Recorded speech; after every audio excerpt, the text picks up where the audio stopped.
మధ్య ఫైబ్రాయిడ్స్ అనేది చాలా వింటున్నాం. ఈ ఫైబ్రాయిడ్స్ అంటే ఏంటి? గర్భసంచి కండరం కానీ మసిల్ నుంచి వచ్చే గడ్డలు. ఇవి క్యాన్సర్ గడ్డలు కాదు. ఇవి క్యాన్సర్ మార్పిడి కూడా చాలా చాలా రేర్. ఈ ఫైబ్రాయిడ్స్ కి లక్షణాలు ఏంటి? నెలసరి ప్రాబ్లమ్స్, నెలలో 2-3 సార్లు బ్లీడింగ్ కనిపించడము, రెగ్యులర్ గానే వస్తుంది, 4-5 రోజులే అవుతుంది, కానీ చాలా హెవీ బ్లీడింగ్ గడ్డలతో పాటు అవుతుంది. ఆర్ నెలంతా బ్లీడింగ్ అవుతుంది. అలాగే నొప్పి, నెలసరి కంటే 3-4 రోజుల ముందు నుంచి నొప్పి మొదలయ్యి నెలసరి ఆగిపోయి అంతవరకు నొప్పి, అలాగే నెల మొత్తంలో కూడా నొప్పి రావడము. అండ్ ఇవి చాలా పెద్ద సైజులు మారిపోయి పొట్ట పెరుగుతున్నట్టుగా అనిపిస్తుంది.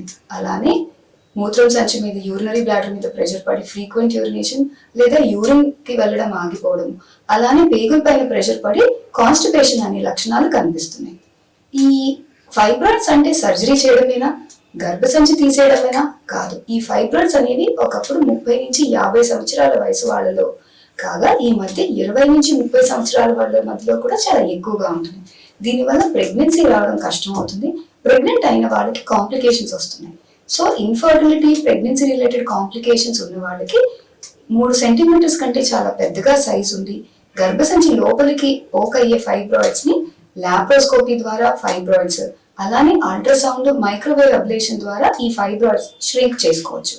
ప్రతి ఫైబ్రాయిడ్ కి సర్జరీ అవసరం లేదు. అది ఏ వయసులో వస్తుంది, దాని లక్షణాలు ఏంటి, మనకి ఎలాంటి ప్రాబ్లమ్స్ క్రియేట్ చేస్తుంది, దాన్ని బట్టి ఈ ఫైబ్రాయిడ్స్ కి ట్రీట్మెంట్.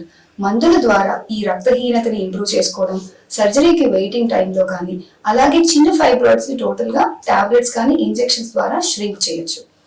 అండ్ లాప్రోస్కోపీ ద్వారా ఫైబ్రాయిడ్ ని తీయడము, అలానే రీసెంట్ గా 40 సంవత్సరాలు పైబడిన వాళ్ళకి యాంజియోగ్రామ్ ద్వారా ఈ ఫైబ్రాయిడ్స్ అనేది ష్రింక్ చేయొచ్చు. And microwave ablation, ultrasound, MRI machines ద్వారా కూడా ఈ ఫైబ్రాయిడ్స్ ని సర్జరీ లేకుండా మనం ష్రింక్ చేయొచ్చు. ఫైబ్రాయిడ్స్ అనేవి 40 సంవత్సరాల కంటే ముందు వాళ్ళకి ఖచ్చితంగా గర్భసంచి తీయకూడదు.